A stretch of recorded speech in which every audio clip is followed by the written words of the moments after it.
How's it going, everybody? Sean Cerise here with Sam Watkins for Empire State Wrasslin. Sam, it has been a very long week. It has been a long week, but thankfully we were gifted a special present this past Tuesday night on SmackDown, Sean, and I think you and the entire WWE universe knows what we're talking about. It's a gift that doesn't just come once a year, comes 365 days a year, and that is Rusev Day.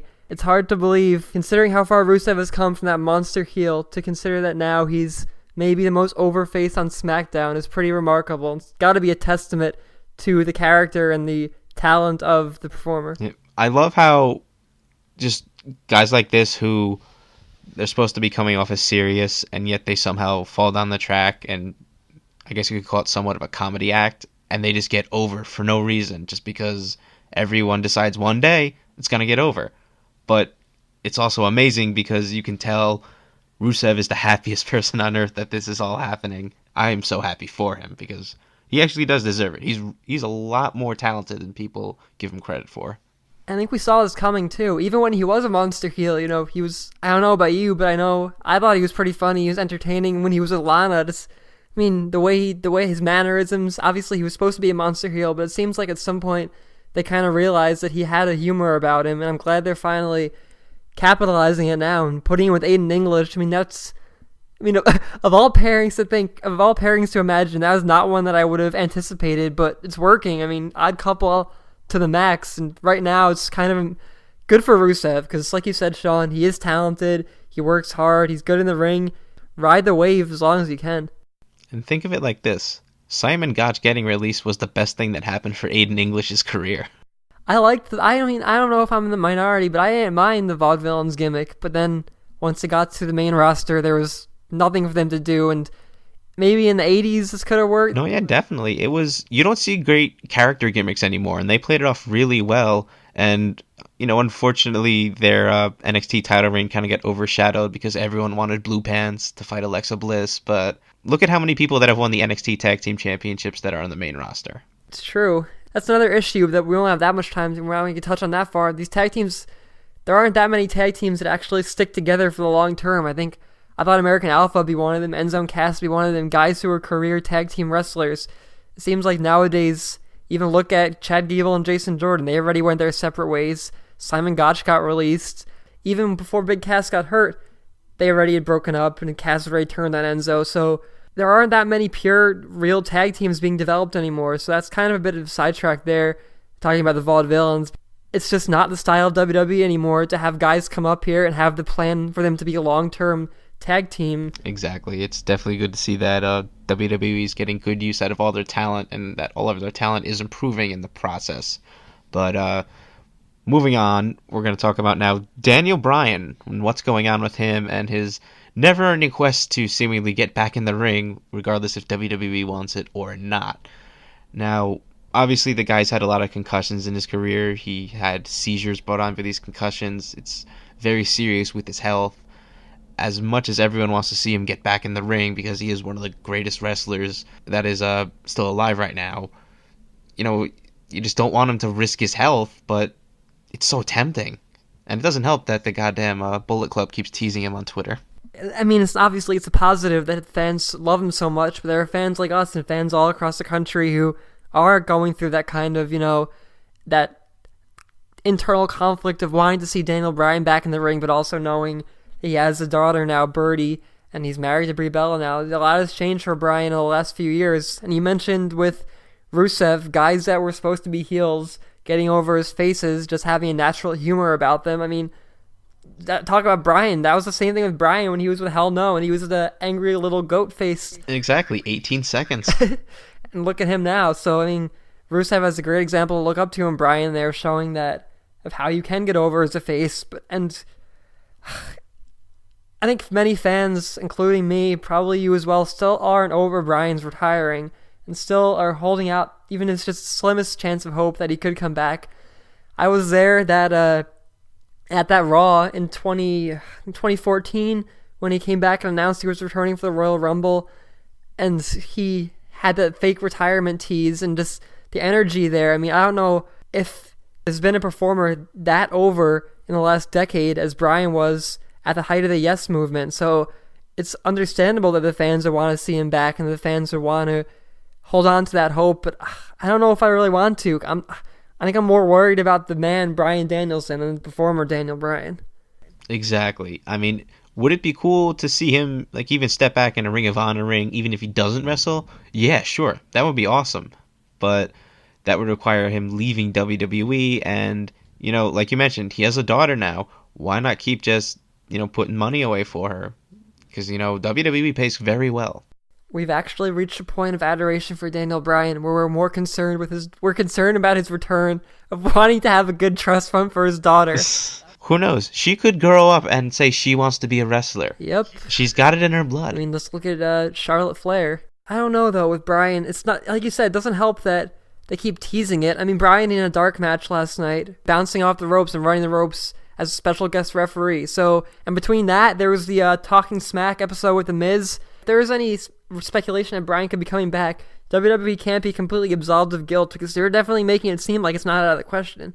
And also, some clips on Total Divas. He's been seen taking bumps with Brie Bella trying to make her return. And actually, they made Brie Bella remove an Instagram video because it contained Bryan taking bumps. I don't blame them. I mean, yeah, that's lawsuit written even all if they over weren't being sued by CM Punk for the medical doctor wasn't being sued. It's and not also the class 1990 action anymore. lawsuit. It's a public company, WWE. And the fact that they had Bryan retire, I mean, it's kind of hard to go back on that and say we're forcing him to retire, and then suddenly over a few years expect us to believe that all the health issues that he had that were so serious they forced him to retire are gone now. So it's a fine line, I think. But the last thing I think anybody wants is to see Bryan come back and get seriously hurt. So you know what? If he comes back, I'm not going to be upset about it. I'm not going to be disappointed. I'm going to be happy and I'll be through the roof. But if he doesn't come back, it's for a reason, because trust me, WWE wants him back. If he was healthy, he'd be wrestling right now. WWE would love to have him in the ring right now, and they know how big of a draw he is. They're not doing it as a vendetta against him. They're doing it for the same reasons we're concerned. I still have my one conspiracy theory I hold on to, that they're so mad that he got over on his own that they purposely concussed him. And think about it. Who did he face at WrestleMania 30? Triple H. And what did he do after he beat him? Triple H beat the crap out of him, and those are some pretty nasty-looking bumps. And then, what happened in the main event? Two more company guys, Batista and Randy Orton. They beat the crap out of him before he won. Coincidence? I think not. Even if he does come back, nothing's ever going to top that moment, the Miracle on Bourbon Street, WrestleMania 30. Except I kind of have to watch it muted for a bit because I hate Michael Cole yelling, "Tap out Batista! Tap out Batista!" Oh my god, so bad. And it's somehow gotten worse here in 2017. Someone had a dig against Cole the other day.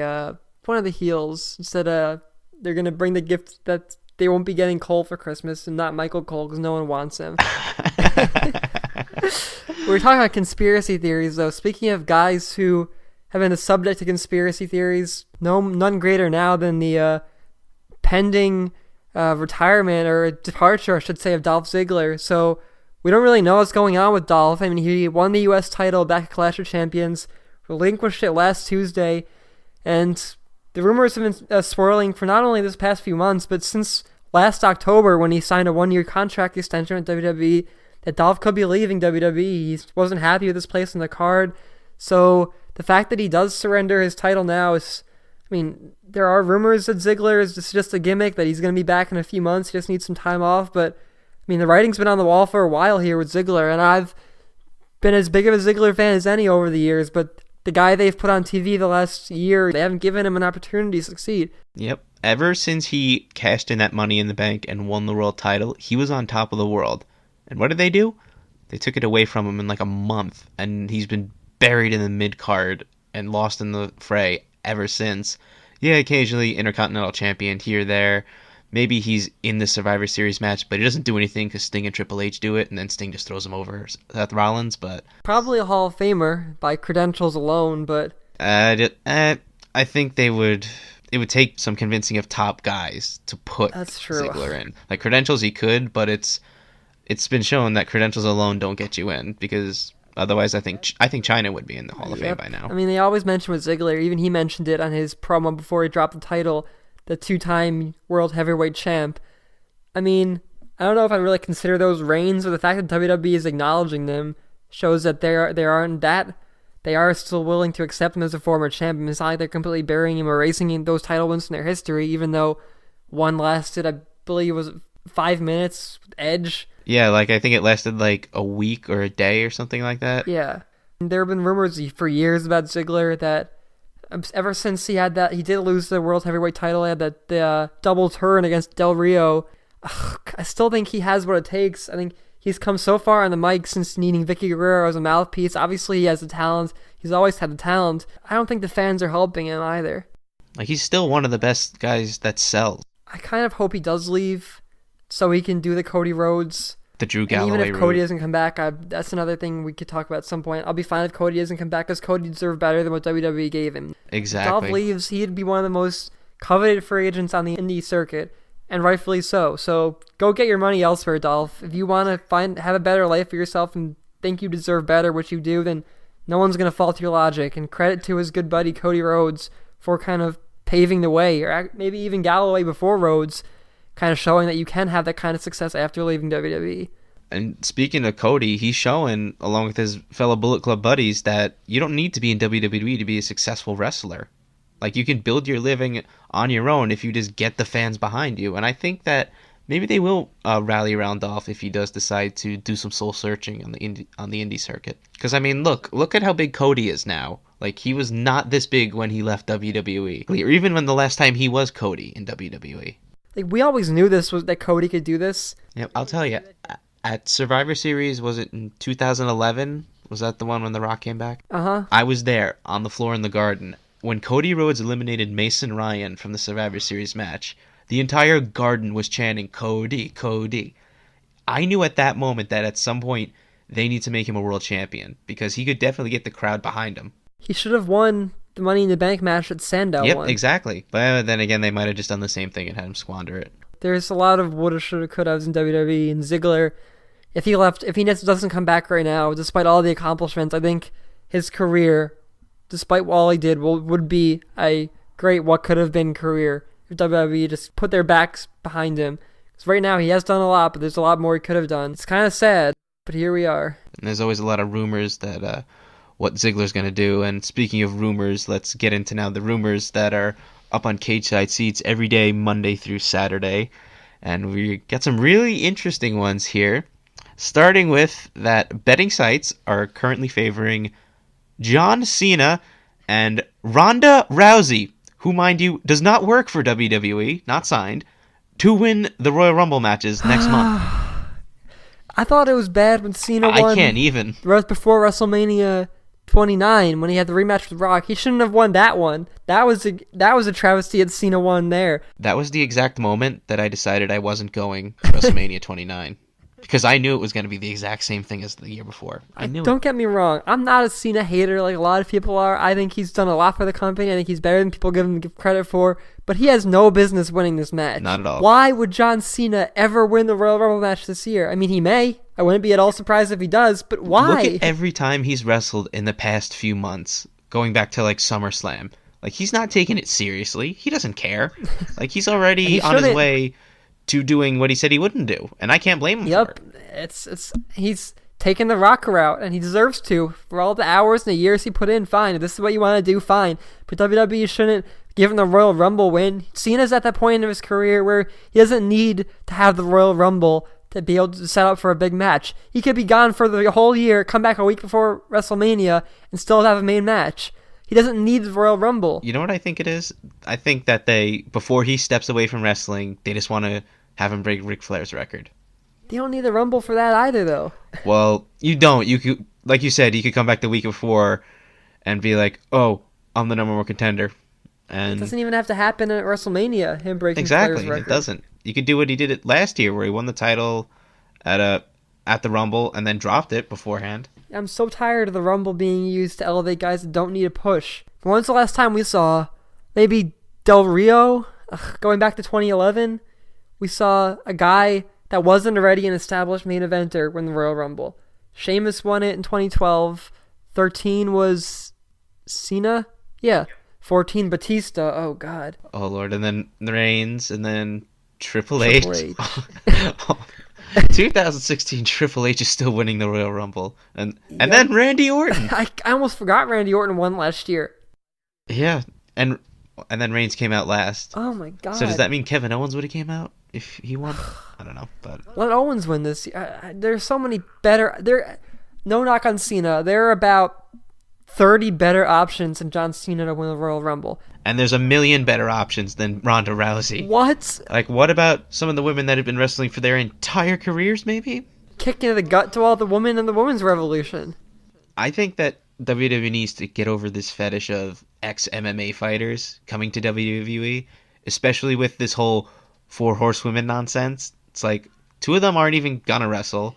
I don't even think Shayna Baszler's that good. I can't see Ronda Rousey being any good. No offense, but like, It's true. it makes me so sad that they're gonna do this and the way they mistreat Becky Lynch. It's terrible. I was about to say, speaking of Four Horsemen, what is Becky Lynch even doing anymore? Filming the Marine Six. With Miz. Yep. I mean, I think it just wrapped up, so I think she should come back I next hope week, I so. believe. They had that triple threat match the first year after the Revolution was officially started. The Lynch versus Charlotte versus Becky. And Sasha. Obviously, there were some great ones at WrestleMania, but from the time I've been watching, I don't know if I've seen a better women's match at WrestleMania than that one. Yep. And then, of course, all the classics they put on down in NXT. And then they're going to be glossed over for Ronda Rousey. Yep. It's all about the draw. That's why Brock Lesnar's still champion. Besides Roman Reigns, but... She can be... It's the same thing with Cena, though. Rousey can be there, and she can show up and be a draw. The Royal Rumble should be reserved for people... Look at what AJ Styles did in 2016. And he didn't win it, but he still had a great showing. You can still do something like that, maybe. He still had an amazing WrestleMania match that year. Exactly. And he didn't even win that either.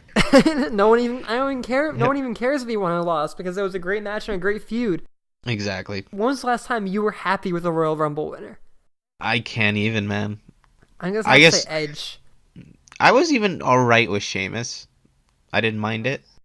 I was upset that year because Jericho came back. Yeah, that was It Begins disappointing. promo, and then Sheamus won and ended up facing Bryan. Yeah, that I was happy when he won the Rumble, but I wasn't happy after Mania. Yeah, and then Del Rio versus Edge. That wasn't even in the later part of the card either. It's been a pretty long time since I'd say WWE got the Royal Rumble right, and John Cena or Ronda Rousey winning their respective matches wouldn't be worse than Triple H.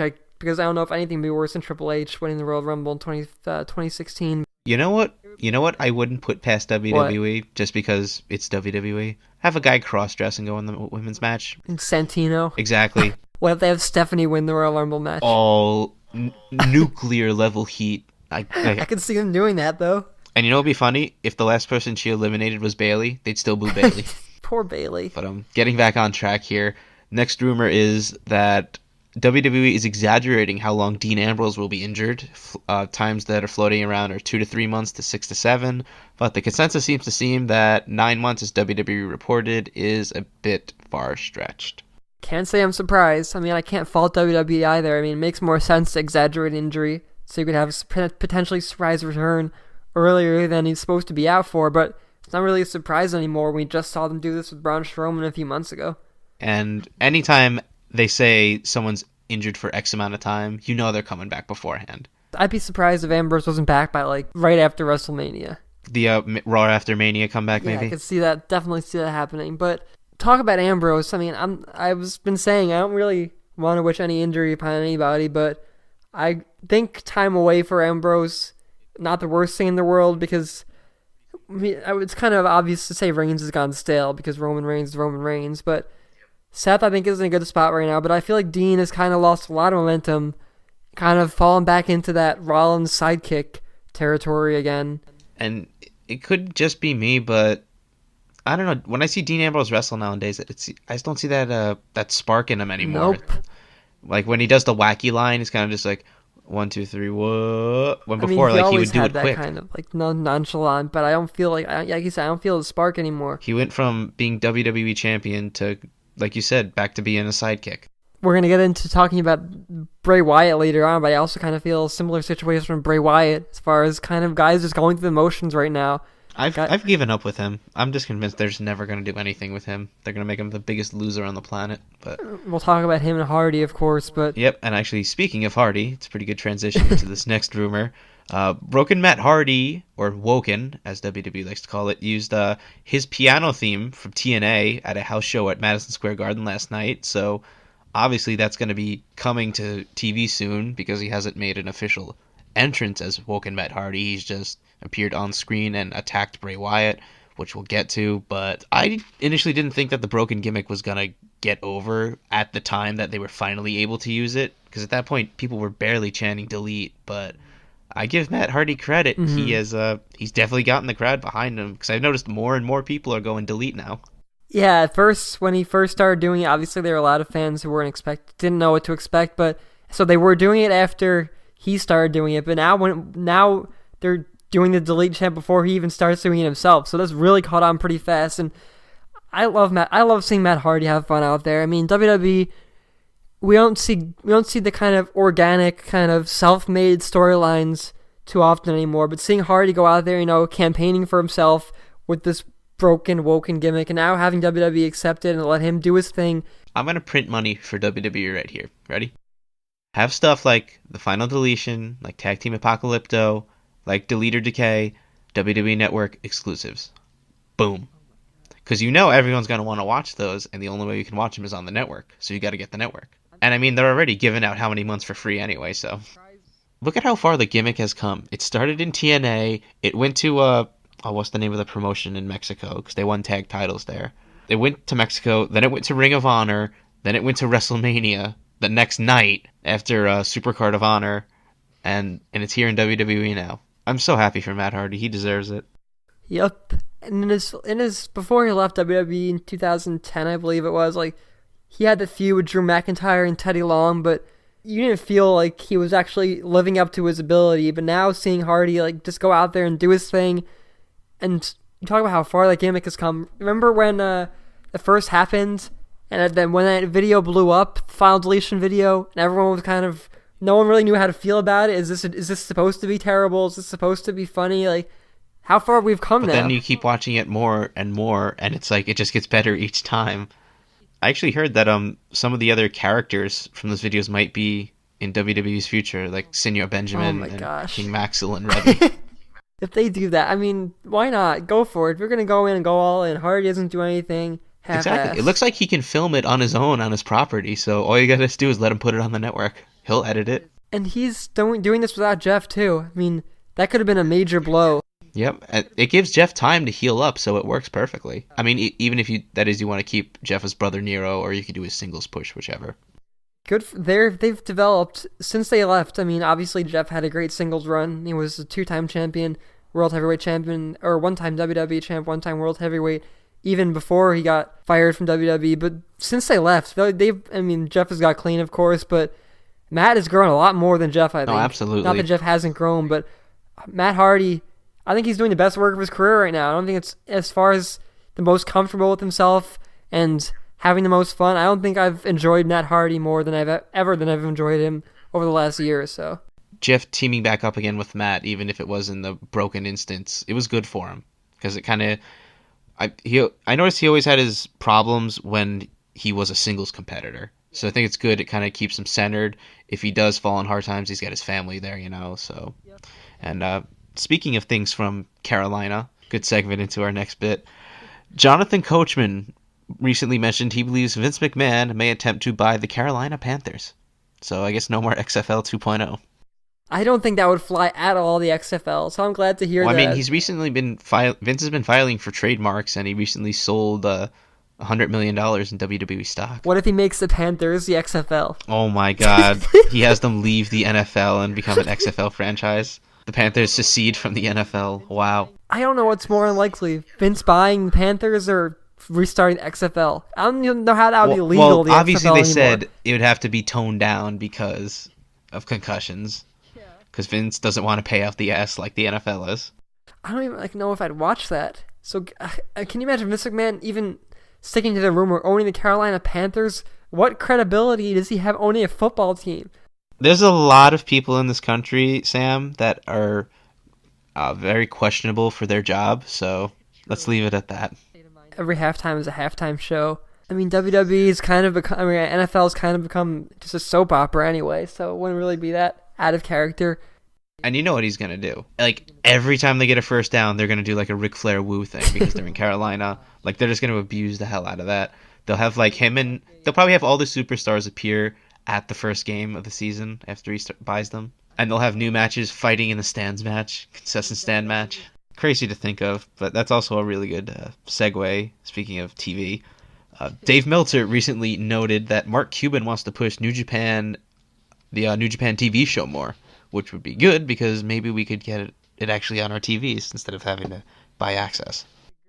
We see, obviously, the main promotions are on TV every week. Occasionally you see Ring of Honor TV, but aside from WWE, I think New Japan, as far as globally, I think that's probably the number 2 promotion in the world. Absolutely. Maybe either Ring of Honor or New Japan Pro Wrestling. The thing, Ring of Honor and New Japan team up every year for War of the Worlds. So it's like, and they share wrestlers between the two promotions. So it's like it's kind of a powerhouse to, I mean, it's not their level, but you know what I mean. Think of the Wrestle Kingdom happening this year with obviously the headliner Kenny Omega versus Chris Jericho. Well, imagine the headliner, point out, is Okada Naito. Well, for United States fans, for the most part. Yes, the United States Championship in a no disqualification match. Yeah, can you imagine if that were on TV, the ratings that would draw? Obviously, the time would be, even if, like, you know how they have the WrestleMania. Imagine what it's going to draw. It's going definitely overseas, in Japan at least, but like you mentioned earlier before we came on, it's going to be extremely early in the morning, so that's probably going to deter a lot of fans from watching it. Yeah. But even if they aired Access is actually going to show the entire show, I believe, 2 days afterwards on the 6th. That's probably, that's going to get great ratings too, but if they did like USA, obviously they're the go-to right now for wrestling with WWE, but if a major cable network put that on TV like prime time or something in the following days, so people in North America could watch it, why not Spike? They used to host TNA. Yeah, then they need all the help they can get as far as wrestling goes. Exactly. So even WWE used to be with Spike. I completely forgot about that. Mark Cuban, we talked about questionable guys owning teams. This isn't Vince McMahon buying an NFL team. Mark Cuban owns a team. I tend to think that Mark Cuban is just a little more sane than Vince McMahon. And has a wider array of, business knowledge outside of WWE. Cuban, I don't know how much credibility Shark Tank has, but he's a businessman. He's an entrepreneur. And another thing in common with Vince McMahon, they've both been put through tables. Yeah, yes they have. Mark Cuban obviously had his guest segment on Raw with Sheamus. Yeah, Sheamus, back when Sheamus was a fresh new heel, winning his first title from John Cena. It was TLC 09. And we kind of talked about this guy a little bit earlier, mentioned him in the Royal Rumble, but 2009, John Cena, after he lost to Sheamus, he went on to WrestleMania later that year to face Dave Bautista. And one of my favorite feuds, Cena-Batista with the whole Bret Hart-Vince McMahon. Then after that, Batista left. He had his you guys are gonna miss me wheelchair leave. Came back a few years ago in the worst possible timing. Yep. I felt terrible for him when it first happened, but in the same token, I was one of those people booing, so. It was just, even he admits that he should not have come back as a face, which was the stupidest move, one of the dumbest moves WWE's done in recent memory. That he would have gotten, even if he came back and he attacked whoever the top babyface was at the time, he would have gotten a huge pop, because even heels return and get pops these days, as rightfully they should. You know what I also think spoiled it, though? Like, I hate when they do this, when, they run a promo for when someone who's been... Like, if it's someone who's been away from injuries coming back, it's like, okay, I get that, and we expect them to be coming back. But I feel like if you did a surprise comeback for Batista, the pop would have been huge. And maybe it would have changed his momentum. Who knows? Yeah, his momentum was killed. By the time they got to the Royal Rumble, he won over Daniel Bryan, who the fans wanted to win that year. That run, he'd only been back for a few weeks, but that run was already a failure, honestly. And then Blue Tista happened. They tried Evolution, and that didn't work. He became a star. Good for him. Yep, Drax the Destroyer. He should come back as Drax the Destroyer. I'd rather see that than face Batista. But now there are rumors that he could come back. Yeah, so would you want to see him back? Even if he's not Drax, would you want to see him back? I've always heard that if he wants to do one more run, it's going to be his final run. And maybe, Triple H could use this opportunity to be like, all right, obviously given his massive ego, it might take some convincing, but, maybe it's a good way for both of them to go out, have one final match together. And why not have it at Mania? If Triple H is willing to have a final match, then I'll sign up for that in a heartbeat. Exactly. But the key word there is willing. He'll be winning the Royal Rumble in Yep. 2026 too. And you know what? Just because he's Triple H, he would end it with the bell rings, pedigree pin. Buried. And then he goes under the ring, he picks up a shovel, gets back in the ring, and he holds it in the air as he puts his foot on Batista's chest. If Batista does come back, though, I mean, he has said that if he were to come back, he would want to do full time. He would want to work house shows. He loves doing that. I respect that because when these guys come back, they're like, yeah, I'll come back for a bit, or maybe I'll come back for a 1 year run. Like, you want to do house shows and run all that? All right, go for it. And he's a star now. He doesn't need money. He doesn't need to do that. This just shows how much of a company guy he is and how much he loves the industry. So, And I mean, he might not be as big as when he was first in WWE, but like he's definitely still in shape. oh, without a doubt. And he has I mean, we talk about The Rock, talk about Cena now with the Hollywood aura. Not that there are probably that many Dave Bautista actor fans out there, but he's a presence now. He's a name. He's been in some high-profile stuff. So, I think it would be a huge... Yep. You don't get to be in a James Bond movie for being a no one. WWE has more to gain from it than Batista does, I think. So the fact that he wants to come back and do a full run as a full-time superstar working house shows, I mean, they'd be dumb not to throw a boatload of money at him because, like he said, he may not be as young or as in shape as he once was, but he's still a huge draw, and he was never a John Cena. He was never, the best on the mic or the best in the ring, but he's still more than capable of putting on great matches, and the fans still love him. So I think WWE would be smart to try to get him back, especially with Infinity War coming out in May. I mean, that's a great promotional opportunity for Marvel. It's a great thing for WWE. He's probably not going to be filming anything for a little while now, so...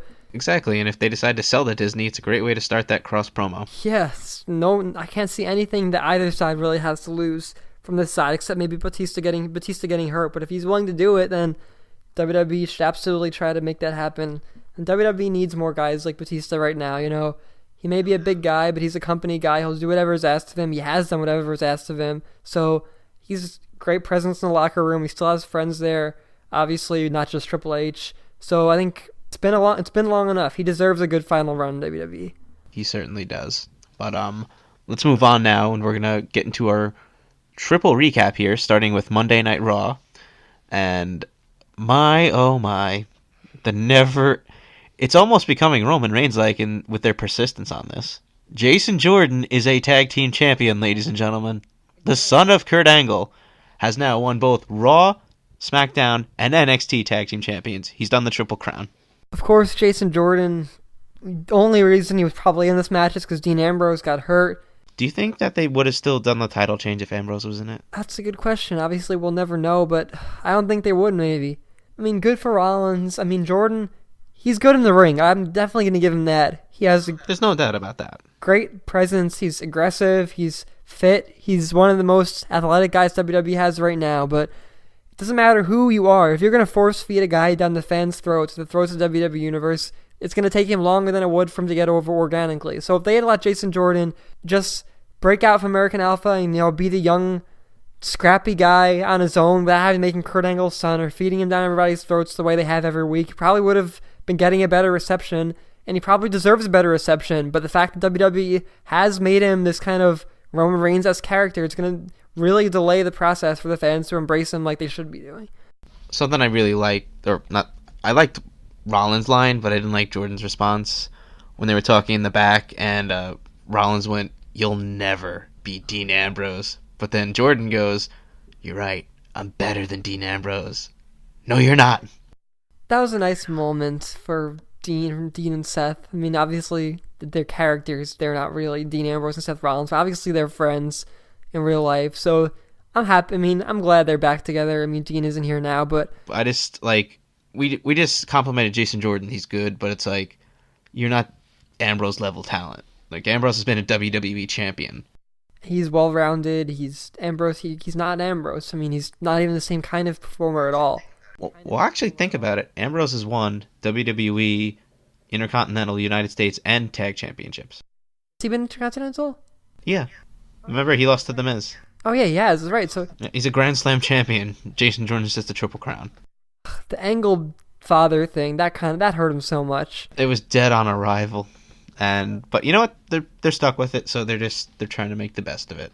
I was unhappy that the Bar lost the tag team titles though. Sheamus and Cesaro, they're another guys that may not have been the most expected tag team, but they've worked together really well. Both of them have completely been gung ho. They've embraced it. I was kind of upset to see them, a real tag team like the Bar, losing it to Jason Jordan and Seth Rollins for storyline purposes.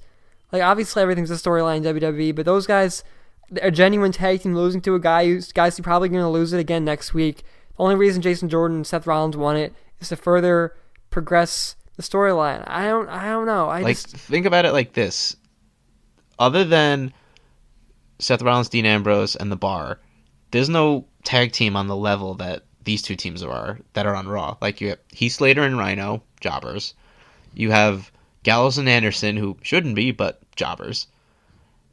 I guess the Revival, but they just came back. Yeah. But, oh my god, they came back and no one said anything. But we'll get to that.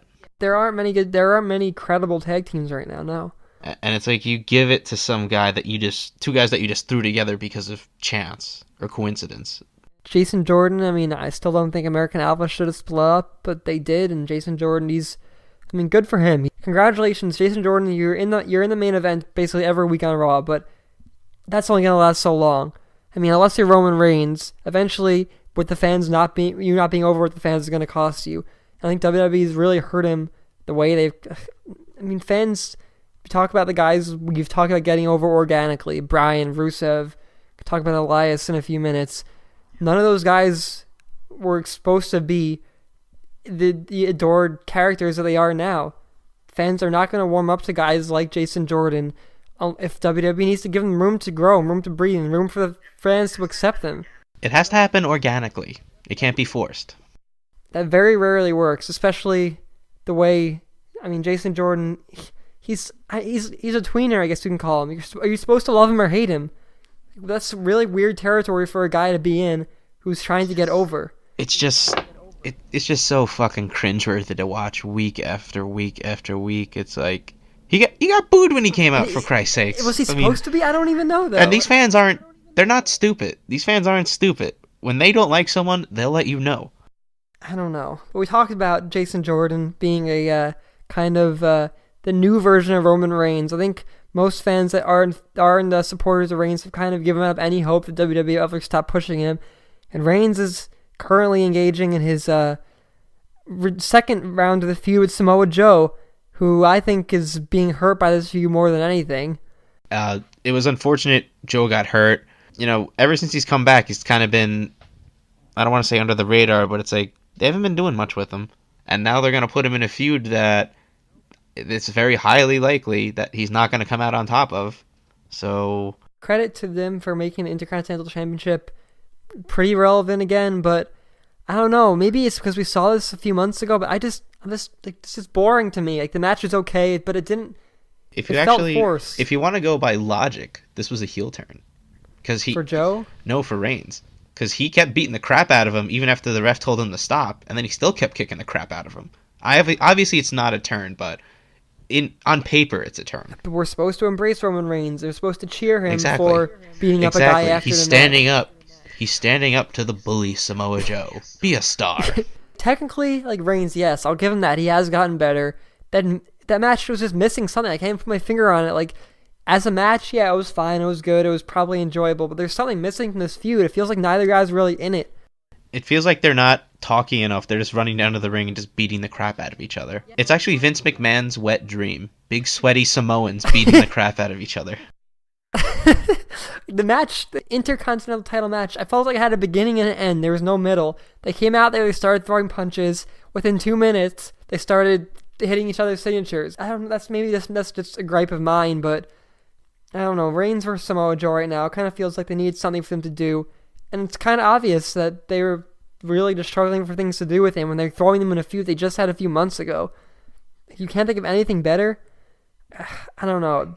It's literally all just filler at this point until I feel like once the Rumble happens, everyone starts moving off in their WrestleMania direction rather. So this is kind of just like, all right, this is going to get us to the Rumble. Maybe they'll have a match at the Rumble, and then you're going to go off your separate ways. I feel like that's the safest way to go about it without hurting either guy too badly. Because I feel like if Joe does lose to Reigns, he's He's done it before, so it's not going to hurt him, you know.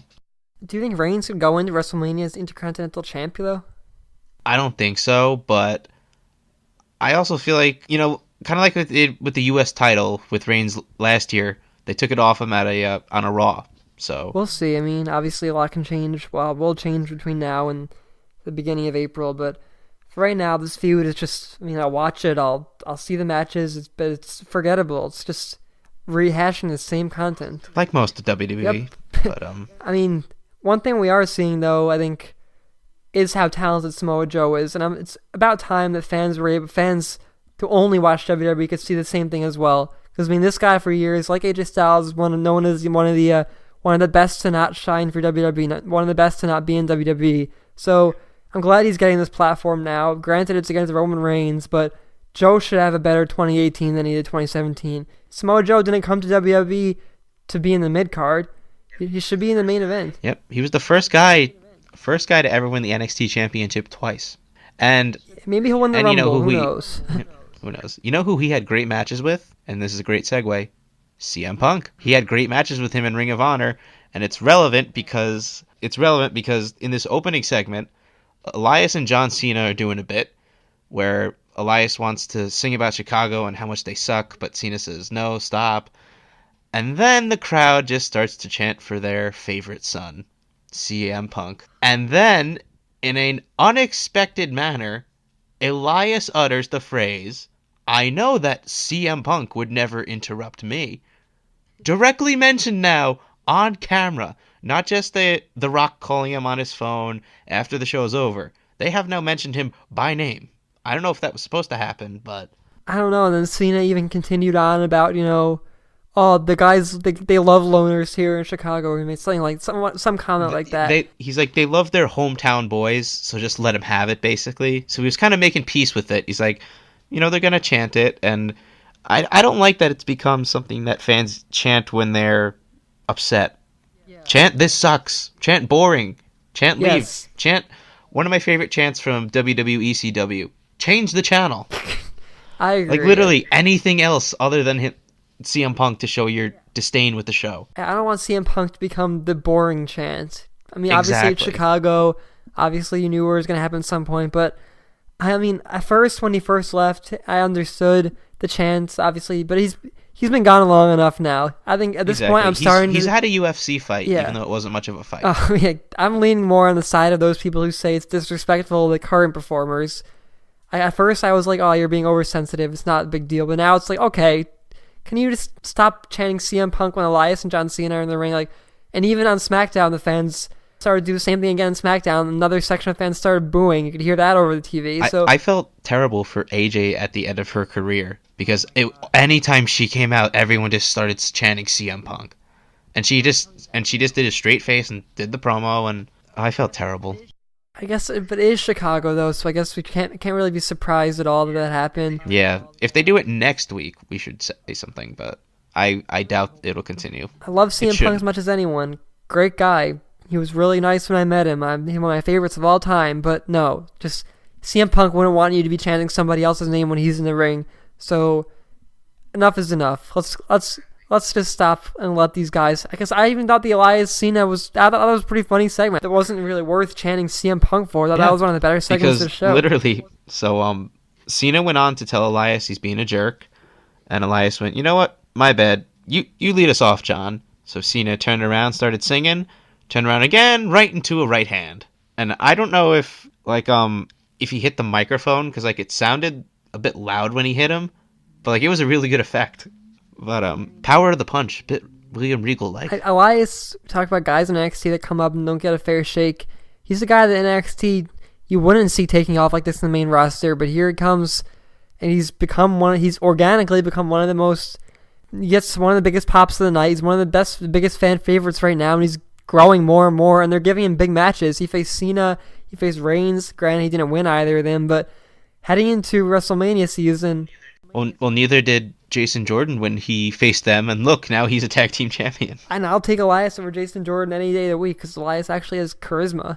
And he actually didn't have that bad of a match. It just got overshadowed by the goddamn fans chanting CM Punk.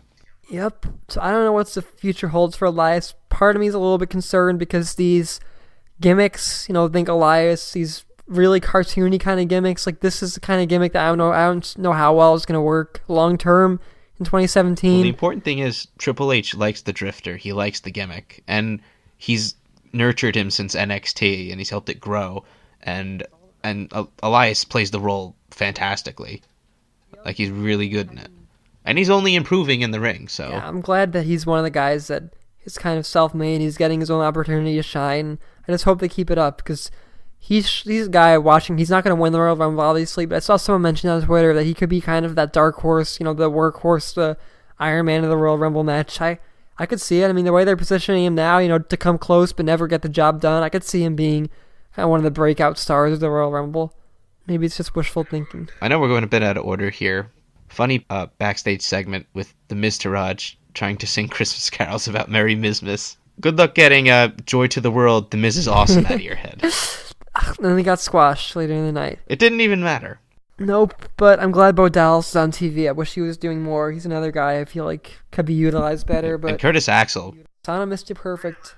crying out loud, people chant for Curtis Axel. 'Cause he was funny when he did like his never been eliminated from the Royal Rumble, like Axelmania. Yeah. They should get everyone who's never been eliminated from the Royal Rumble and have a match to see who would win the Ultimate Royal Rumble. Axel still Yeah. hasn't been eliminated, but once Miz comes back, hopefully soon, they'll have more to do. Because I don't know, I'm glad they're on TV, but at the same time, I guess you can't win every battle. Exactly. I wish Bo Dallas had more, but not every single guy is going to be a star right now. So I guess being on TV is better than not being on TV, even though I feel like their talents are definitely not being utilized. But hey, they weren't on TV at all a few months ago, so anything's better than nothing.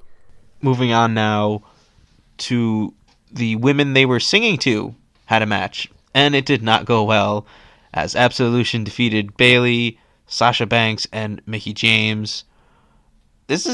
Absolution's still a very interesting thrown together group. It's kind of just like, oh, you've done a few NXT matches, you're in. You've done a few NXT matches, and you're a generic MMA fighter, you're in. Oh, look, we haven't done anything with you in almost 2 years. Go out there and lead them. I like Paige, but is it just me? Was she always this bad on the microphone? Like, I don't remember. No, she wasn't. She was good. I don't know what the hell happened. It's almost like she forgot. She needs to go back to NXT. She's becoming a detriment. She needs to lead all of Absolution back to NXT because they all need to go back. Like you said, it's thrown together. I mean, individually, maybe at some point they could all be successful, but I mean, they're winning for now. I don't know how long it's gonna last, though. I mean, we're seeing so many of these. I guess because there are so many women on the roster, and there are compared to the last decade or so, we've seen so many of these women debut in groups or factions. I guess that's the only way to really get all of them on TV, but at the same time, it's kind of hindering them because it's kind of hard for them to stand out when they're only being part of a group. Interesting to note, though, Bayley got cheered. First time for everything. It's so sad. It really is, and I feel terrible for her. And everyone's saying, oh, she's got to turn heel, and it's like, I can't see this poor woman being heel. Adorable little Bayley being heel. That's kind of like a cute little puppy dog. That's like Baby Groot. Baby. That's what baby I imagine Groot that heel is. Bailey. Yeah, I can imagine Hugh Bailey as Baby Groot. I don't even know why they're booing her. Just because it's one city started. They're not booing her. They're booing the booking of her, but they're booing her indirectly. So it looks like they're booing her, but they're booing her booking. But there's just no way to say we're booing her booking. I guess you could chant book her better, book Bailey better. You can keep it all bees. Everyone knows. I mean, she was one of the best. I almost called divas, best women's wrestlers on the roster. She was one of the best in NXT. She actually can cut a promo. I think Bayley could use some work. I think she could, but she's definitely not. I'd say she's middle of the pack. She's not going to hurt you on the mic. But she's not. She's not Sarah Logan. She's not like Sasha or Charlotte. Or Charlotte has gotten better. She's not Sasha Banks, but she's not Paige. She's not Tamina. She can cut your basic promo. Where's Natalya, by the way? Maybe she got hurt because I don't. Maybe she got mixed into the shuffle because I don't remember seeing her on Raw or SmackDown this week. I mean, obviously she's a SmackDown superstar. Yeah, I didn't see her. So who knows? I mean, It's weird because all the SmackDown women ran out. So yeah, you would have expected. Maybe she was there. I don't remember. I'm trying to remember the last time I saw Natalya. But talking about the women, There was when also, she lost the title to Charlotte, right? yeah, I think that Was was, that the last which time? was weird that she won it in the first place. Oh, that's right. There were the retirement rumors. Right. So we still haven't seen her since then. Also on Raw, speaking of the women's roster, Alexa Bliss coming out, talking about, she gave her usual. She's another one, I think it's in similar Bayley territory. They're not bad promos, they're just She not the plays the best. character very well, but it doesn't translate into doing the promos well. But they are Yeah, I improving. think she'd be a good face, to be honest. Because we keep hearing reports about her be a star stuff and how she's become a role model, being Yep. open about her eating disorder that she used to have. No, It kind of definitely. seems like a perfect play into being a face. Exactly. But nope, they keep her as a heel. This week, while she was cutting her promo talking about how 2017 was her year, she got interrupted by Asuka, who... And that is the signal of death. Yeah, and speaking of Signal of Death, I mean, Asuka, maybe it's kind of hard for her to maintain all the momentum she had in NXT, but another one I feel like is kind of being a curse of time constraints, the curse of being so many women on the roster and not enough time, because she's kind of one who's kind of just being, I don't know, I call her an afterthought. Maybe 2018 would be better, like they said on Raw, but she definitely could have made more, hasn't made as much of an impact since coming to the main roster as she should have, considering how dominant she was in NXT. I mean, I guess you could say she kicked Emma out of WWE. I mean, it's a Too little soon? sensitive subject, talking about the Because women's literally, she beat her twice, and then that's it. Then she got released. And right before the Women's Royal Rumble was announced. This poor woman. Yep, and Emma definitely has a stake for being one of the original founders of the women's revolution, even though she never really Exactly. sustained any success. She had her brief thing with Santino when she first came. The Pink Cobra. Yeah, but Asuka came out. She took out Alexa Bliss. Music plays, so definitely seems like better times are ahead. And Corey Graves. And Asuka has announced her, sorry to interrupt, she's announced her entrance into the Women's Royal Rumble. Yeah, So Graves picked her that's to who win. I'm favoring to win. Yeah, I'm agreeing with Corey Graves. Unless Ronda, well, no, screw Ronda Rousey. Asuka will beat her. She has a good chance, but then again, WWE so often gives you like the fake favorites. But then again, they've become a little bit predictable in recent years with the Royal Rumble, where you may think it's going to be like a misleading favorite, but then the predictable favorite actually ends up being the one who wins. So I think she is probably, if not the best odds to win, probably maybe the second best odds. Because when you think about the other contenders at Women's Royal Rumble, we pretty much know who's not going to win. Most of the roster. You can like isolate, I want to say, at least 25 participants maybe. I know that's a lot, but like around that ballpark, you can eliminate that many. Be like, all right, we know you're not going to win. Pretty much, almost also pretty much, if there's any returns, you know they're not going to win. It's kind of like the Men's Royal Rumble. And like Carmella's not going to win because she still has does she still have that briefcase? Yep. So she's not going to win. She tried to cash it in during Survivor Series when everyone was fighting, but then she kind of got caught up in the fighting. Legitimate contenders, I guess. Asuka. Bayley, I guess. If Sasha. Ronda Rousey is in it, you have to consider just because from their mindsets. You have to Yeah, consider her unfortunately, if favorite. she's in it, she has a good chance to win. Maybe Shayna Baszler if they call her up, but she just got to NXT, so who knows? I don't know how many, like you said, if there are any surprises. I don't know. I feel like, then again, Bayley isn't exactly over right now. I wish Becky would be. Oh God, what if one of the Bellas win? Oh, They would. God. That would be something What if they would Nikki do Bella too. comes That back? would be something they would do. And you know what? They might as well have their goddamn wedding at WrestleMania as well. But it'll be the only wedding to go down successfully in WWE history. I Where could see them nothing goes doing wrong. that. A year later, after the proposal, there was a wedding at WrestleMania. That everyone leaves and goes to the concession stands for.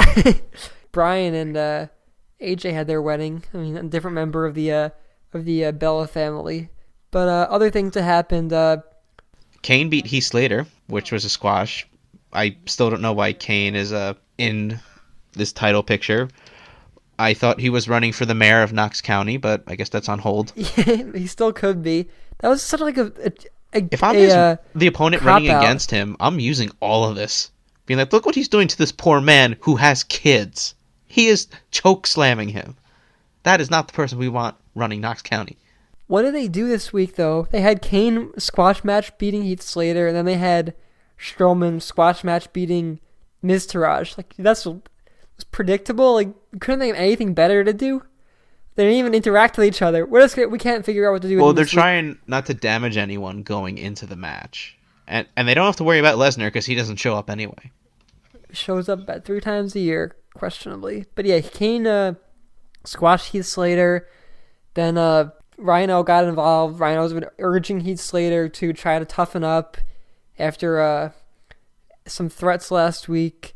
So then Rhino tried From to Kurt gore Angle. Kane. Kane got him with a chokeslam instead. So I don't think this Heath Slater thing's actually going to go anywhere.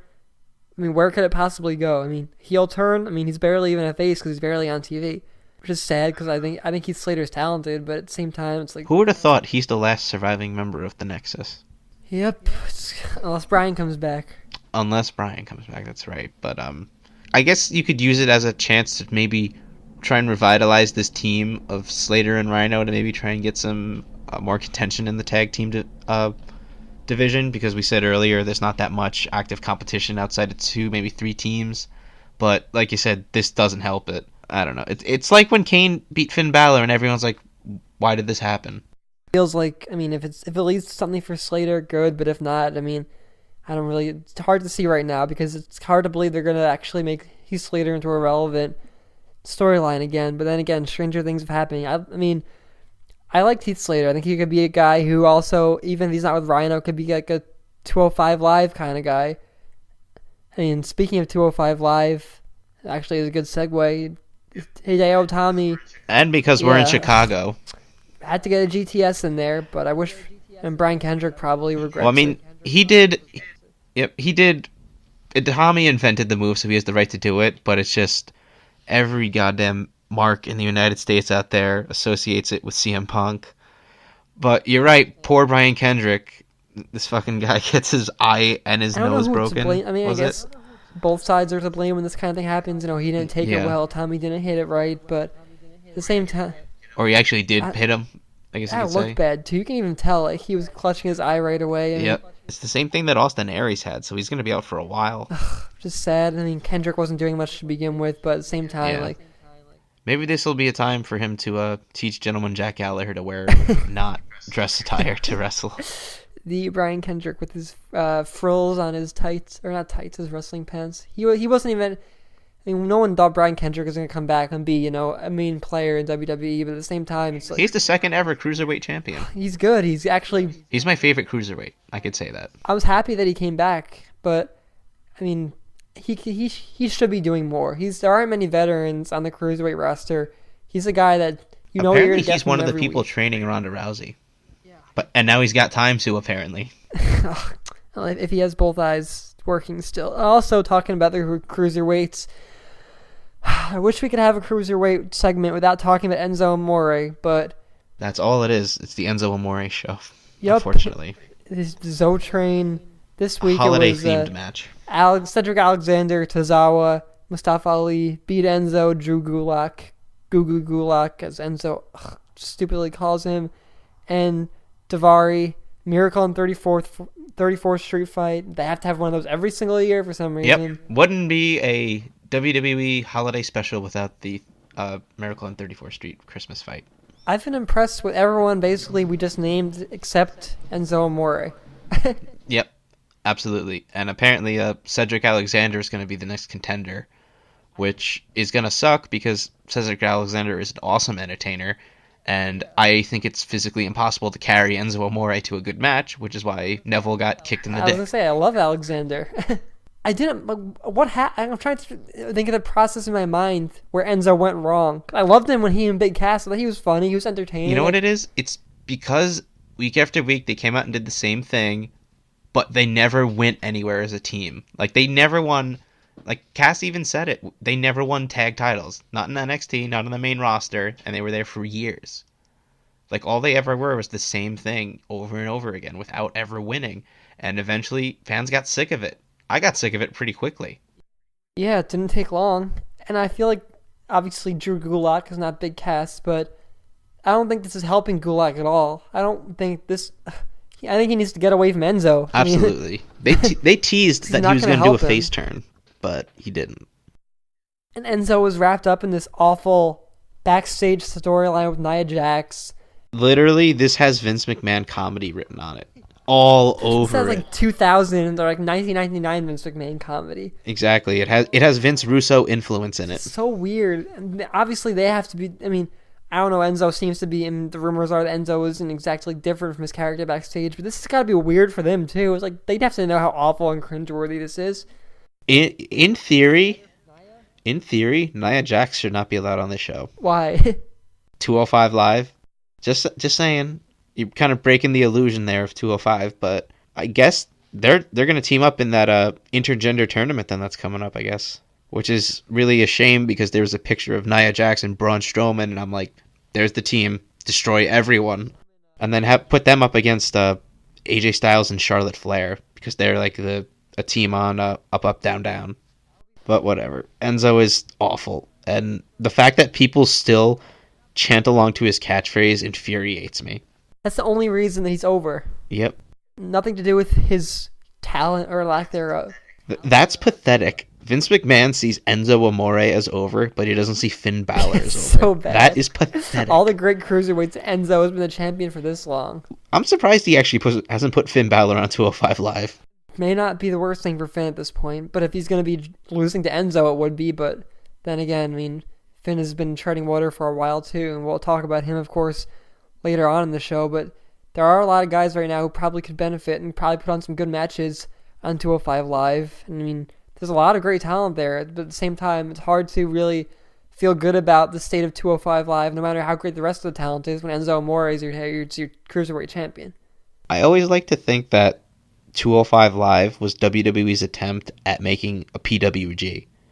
And if you look at the guys that are on 205 Live, a lot of them came from Pro Wrestling Guerrilla. Like Cedric Alexander, Rich Swann, Gulak, Tozawa. They're talented. They're well-rounded guys. It should be thriving more than it is. But like I said, it's hard to get past and hard to feel good when Enzo Amore is a champion. If he's not the champion, I think it'll be one of the highlights of the show. But it's just so hard to really feel good about where Drew Gulak and Daivari are going when they're just sidekicks to a terrible Enzo Amore title run. Yep. Because in theory, the point of being on a show in WWE is you're a wrestler and you want to be a champion, right? Why the hell are they friends with the only champion on their show? Shouldn't the point be you want to win his title? Or is that just too much thinking for WWE? I don't know. Like, isn't that the point of being a wrestler, is you want to win all the championships? And not just be friends with the idiot? Like, literally, the first night Enzo was champion, every single cruiserweight beat the crap out of him. What the hell happened? No continuity there. And we mentioned earlier, looking at some other matches, the Miz Taraj lost to Braun Strowman. Did you see Strowman's Elf parody the other day? I did, and that was perhaps one of the funniest things I've ever seen. I actually almost got in trouble at work because I was trying not to laugh so hard. He's really, I mean, he's grown on me a lot. Strowman has. I love the evolution of Braun Strowman. He went from this guy who's like, he's going to injure you if you get in the ring with him because he's so bad and he's just so dull. And now he's like the greatest thing ever. Beat the crap out of Brock Lesnar, but then lost to him. He's one of the rare big men that actually, I think, is more than just size. Like, he actually is charisma and he actually is talented. You know what it reminds me of? Kind of what the Big Show is, in a sense of he has the same type of charisma.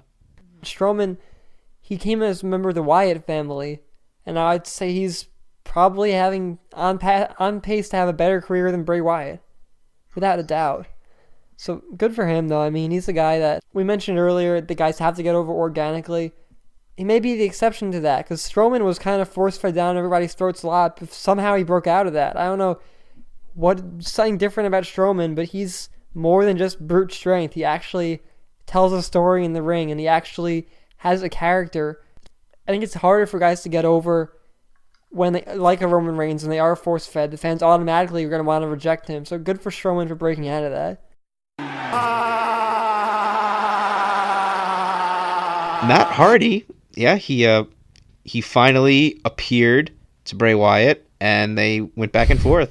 I mean, Hardy and Wyatt, they've been doing those vignettes, the woken, broken, back and forth, which I thought would have been pretty funny. We talked about Hardy earlier a little bit and the Wyatt feud, but this is just, I'm glad they're kind of saving this for the Royal Rumble, and this isn't, I would be happy with this match any time of the year, but I feel like if they had that face-to-face interaction a few weeks ago, then by now it kind of would have been stale. So I think this is a pretty smart move in WWE. No, absolutely. And as long as they don't do another House of Horrors, like I Oh feel like these gosh, guys can have a good I match. saw a rumor they might. No, literally, you have the guy who did the final deletion. You don't need to try to copy it. And Bray's becoming like a gimmick. I mean, he's always kind of been that kind of character, but I feel like he's becoming just a gimmick wrestler. He's only going to wrestle other guys with gimmicks.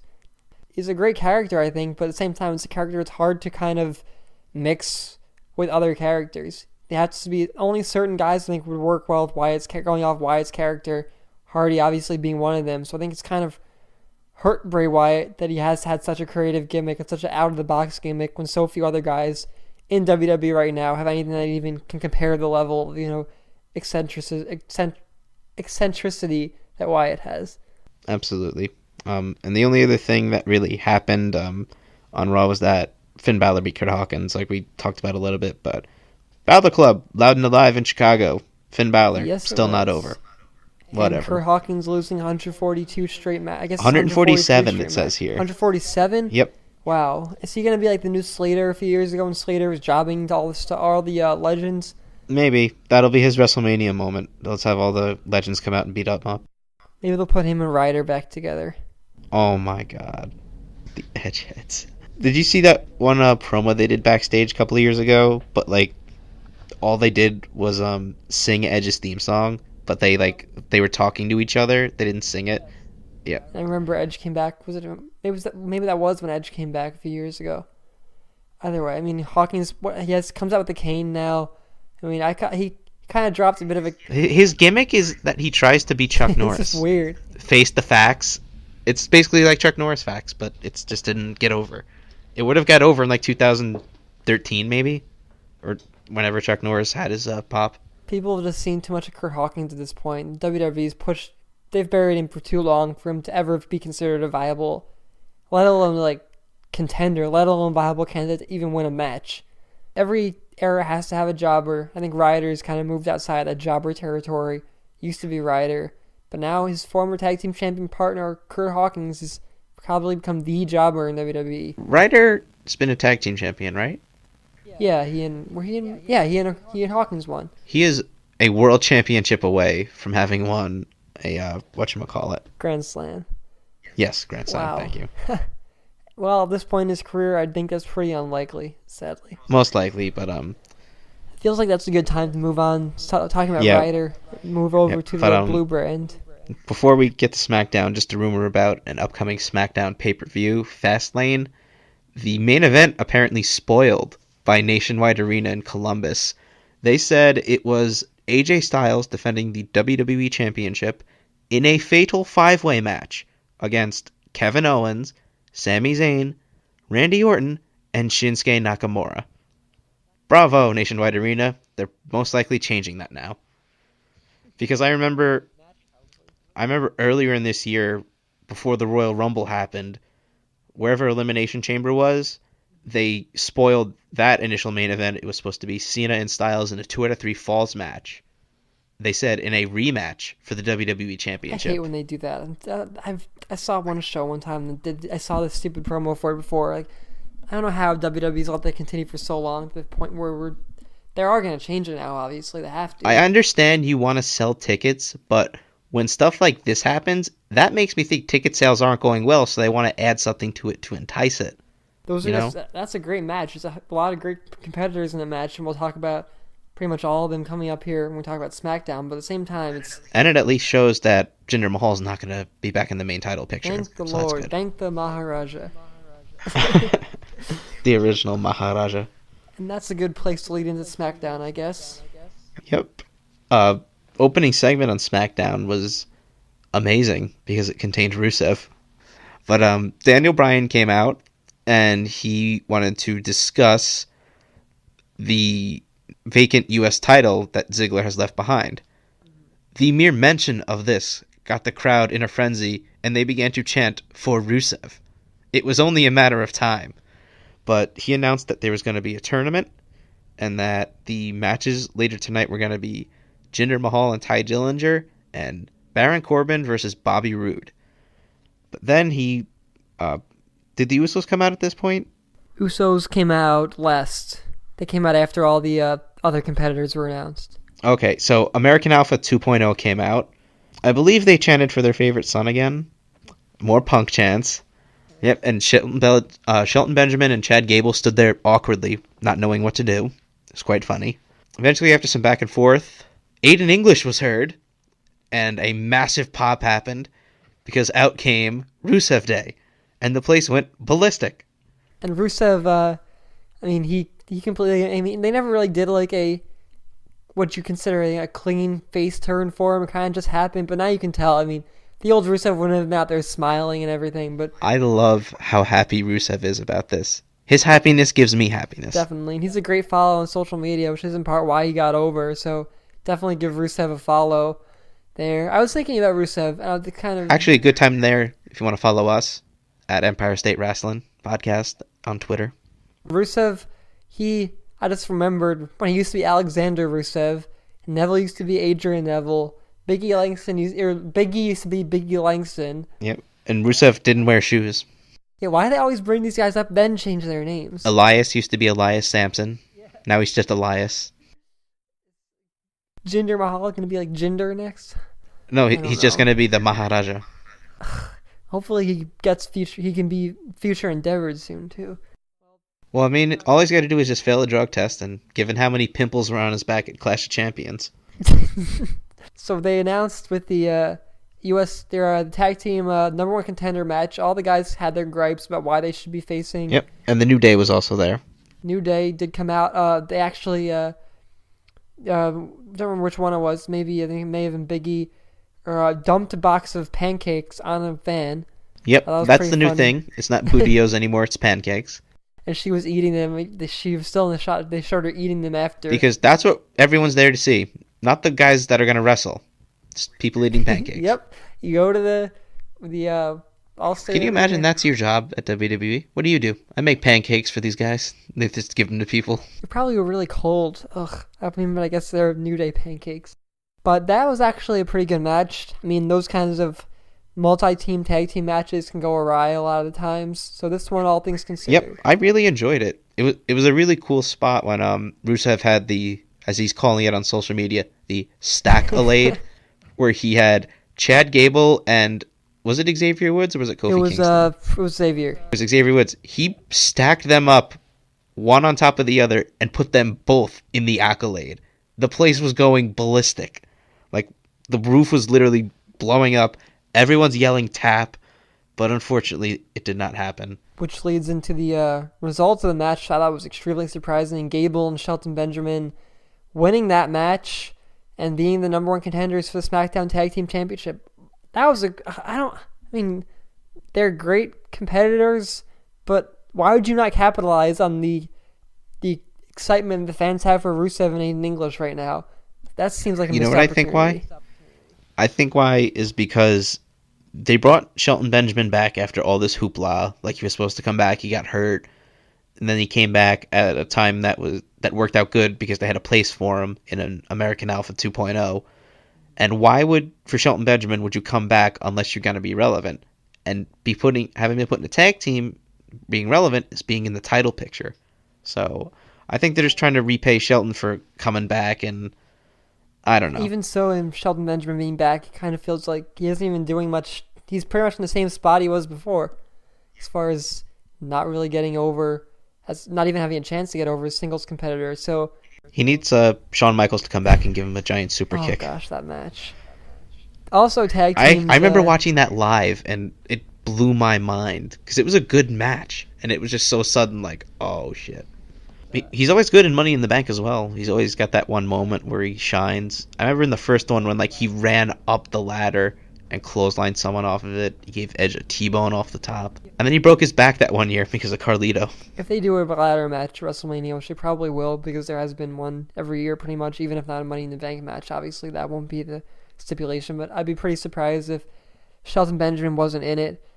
Another tag team appearance that I was kind of surprised at was the Ascension coming on. They actually had two different segments. First, there was a segment with Breezango where they voluntarily signed Breezango up for a rematch with the Bludgeon Brothers. Then later, when the Bludgeon Brothers did their thing, obviously beat down on Breezango, who weren't interested in being the match at all, Ascension came to their aid, which was... this is like the Slater Rhino thing. Is this actually going to lead to anything? You know what this is? I think it is. This is in the fashion files. The Ascension is still trying to win the friendship of Breezango. And they think that coming out and trying to save them will win their friendship. That's the only thing I can think of here, because it's like, all right, Breezango goes out there and they get squashed. It's not a face turn for the Ascension, because they kind of face turned on the fashion files. Even after the match, even after they got squashed, another backstage segment, they signed up Breezango for another rematch with the Bludgeon Brothers. So they're probably going to run in. Yeah, we're probably going to be seeing the Ascension again, which is, I'm kind of indifferent to Ascension at this point. Victor's a good wrestler, but Connor, I don't know. I always forget weren't they the longest running tag team champions in NXT? Yep, for a while. And now here they are. And later on, this is the one match I skipped this week came up after this. Naomi versus Ruby Riott. It wasn't anything special. It was a pretty quick win for Ruby Riott. But then slowly but surely, the Riott Squad came in. They started putting the boots to Naomi. Charlotte came down for the save. She got the boots. Then slowly but surely, the women's locker room began to empty, and eventually the Riott Squad was chased off. But this, I believe, did its part in the show. It made the Riott Squad seem like a legitimate threat. Both Raw and SmackDown have, whether it's Absolution or the Riott Squad, have these female factions coming on right now, which I thought was weird timing, to be honest. That they both, obviously Paige is one thing, because fans already knew her, but having to introduce all these new women to the fans at the same time, this kind of goes back to what I was saying before. It's a lot for the fans to take in, so I think they need to find a way to make them stand out. Now, I think Ruby Riott's good. I think the Riott Squad, I think the Riott Squad makes more sense than Absolution in terms of storylines and in terms of where I see them going in the future. But as far as Naomi goes, I've always hated that glow gimmick. It's so bad. Like, it's okay because you gave her a gimmick, and I guess because she likes to dance, it works. But like, I don't think anyone in the history of WWE has chanted glow. Naomi deserves better than that, but then again, they can't really get nitpicky with the divas. Wow, the women at least, because they have made so many strides in terms of the material they're giving them. So not everyone's going to have an A+ gimmick, but it's just hard to watch Naomi coming out every week with a forced gimmick like this. The one thing with the Riott Squad that doesn't make sense is Liv Morgan. Well, it's like Ruby Riott's kind of has like that alternate look. Sarah Logan's kind of like this backwoods crazy person. Then there's this Liv Morgan who's bright and shiny from New Jersey. She would make more sense to me if they switched her and Sonya Deville from Absolution. That would make more sense to me. I don't know. Because then it gives the Riott Squad like more diversity too. Because like then each individual person in it has their own thing.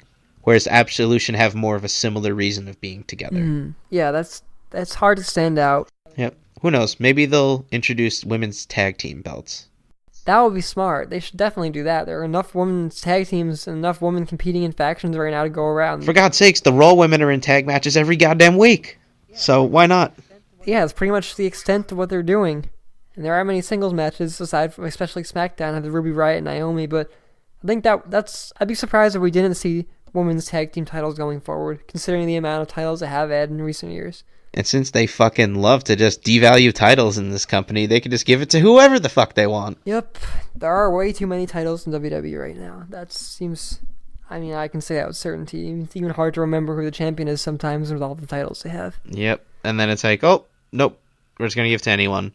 Wait, Neville's had a great reign for pretty much the whole year except 1 week? Nope. Enzo kicks him in the dick. Back to SmackDown. AJ Styles had a pretty good match with Kevin Owens. I think it was better than any match they've had all year. Maybe I'm getting ahead of myself here, maybe not, but I think AJ Styles is head and shoulders the best performer in WWE right now. Oh, hands down. I don't know. No one can touch him. I think it's AJ and then everyone else. And not to say other people aren't great, like Kevin Owens is one of the only ones that I think who even can come close to touching AJ. AJ can make anyone look great. He made Jinder Mahal have a great match. Exactly. AJ's worst match of the year was Jinder's best match. Think of it like that. That's how good he is. He's so reliable and he's so bankable. And one of the things you hear about AJ, one of the incorrect complaints was when he was coming in was he's going to be a stale champ. He's going to be dry. He's not going to have. He's well traveled. He's been around the ring. He's been around the world. I think as far as mic skills go, he's not hurting himself. I think he's not seeing. No, he's one of the better guys on the mic. Yeah, he's very underrated. Obviously, it's hard for him to live up to the talent he has in the ring. It's going to be very hard for him to match that, but he's definitely above average on the mic. It just gets overshadowed because of how good he is in the ring. And then you put him with Kevin Owens, who may be the best, maybe if not the best, one of the top 3 on the mic right now in WWE. I mean, those two guys, I know WWE was saying, the commentary was saying, this could be the last time these two ever face each other. No.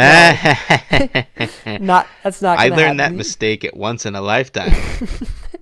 Not that you're going to tell me that unless one of them are retiring or leaving the company, you guys are going to keep milking out this feud and milking out matches out of these two guys as long as they're in WWE together. As they should, because few can hold a candle to the in-ring ability of KO and AJ. This segment was actually interesting because Shane McMahon he got Sami Zayn thrown out, but he also cost AJ Styles the match. So once again, ladies and gentlemen, SmackDown is the Shane McMahon show, involving him in every major feud possible. I saw something on Twitter that someone tweeted, the biggest feud right now in SmackDown is between two guys who aren't even on the active roster. Mm-hmm. Yep. It's true. I love Shane. I'm happy that he's back, but at the same time... Like, they haven't even said that Daniel Bryan's aligned with them yet, and it's like the whole fist bump thing with the Shield. It's like they're just dragging it out week after week after week, and it's like when the fucking Impact finally gets delivered, it has nowhere near the momentum it should have had. No, those two are great on the mic. Bryan was another guy I talked to who's developed so much charisma-wise and developed on the mic. So Bryan versus... I can't even get a gauge on where they are going with this. I guess it's a good thing to be surprised, but at the same time, it feels like I can't get a gauge because they don't know what they're doing with it.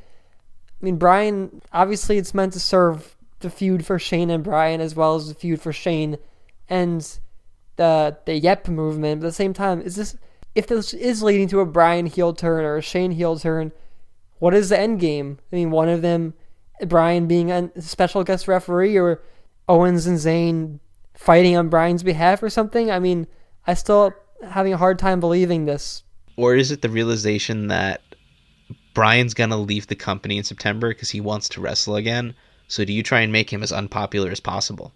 That would be a pretty low move. Because then again, we've seen some low moves. It's WWE. Let's not kid ourselves here. And think about it. Would you want a guy as hot and as popular as Daniel Bryan going out onto the independent scene? No, you wouldn't. Because literally all the attention is going to go to wherever he is. It's not going to be in WWE. They can try to bury Daniel Bryan all they want. They've tried it before. It's never going to work. I don't doubt them. You think they could actually successfully bury Bryan at this point? I don't think they can successfully, but they can make it to a certain point. Well, if he's not leaving in September, there's still a little bit of time before then, but... There's way too much time to tell, but... Yeah, we'll see what happens there, but at the same time, it's really hard to tell what they're doing with Bryan because Bryan doesn't even know what's going to happen with Bryan right now. So it's really hard, and it's got to be hard for WWE to try to figure out where they're going to go with this when everything is so uncertain with Bryan, and he's been vocal about wanting to come back. I mean, it kind of puts him in a bad spot. I mean, I love Bryan, but it's kind of a tough situation for them when he's telling them he's clear and he's telling them he's healthy. They're still having to answer for these kinds of statements that he's making. So, but they are letting him do more activity in the ring lately. So there are some signs, if you're one of the believers, that Bryan is getting back in the ring. They have been hiding up his physical activity lately. So there is reason to believe that he could be nearing a comeback at some point, but it's all speculation at this point. But, moving on here in SmackDown, we have the U.S. Title tournament beginning. The two matches previously mentioned were Bobby Roode and Baron Corbin, and Jinder Mahal and Ty Dillinger. Jinder Mahal made pretty quick work of Ty Dillinger. Nothing special. Ty Dillinger has been buried. You can chant 10 all you want at every damn count. I guess besides 2 for Too Sweet, but It doesn't matter. He's buried. You guys don't care about him. You care more about the 10 chant, so kiss my ass. It's not fair. He's a good performer, too, so it's not fair. His biggest reaction he's going to get all year is when he comes out at number 10 at the Royal Rumble. Again. It's sad, but that's true. He maybe more so than anybody else has been shifted under the rug. I mean, at least he was on TV this week, but then again, facing Jinder Mahal in a squash match, I don't know if that's anything to write home about. And I think Jinder could be, hate to say it, I think Jinder could be the one who wins the U.S. title out of this. It wouldn't surprise me. Another man who advanced was Bobby Roode beating Baron Corbin. To me, they've killed Bobby Roode from NXT. Why is he a face?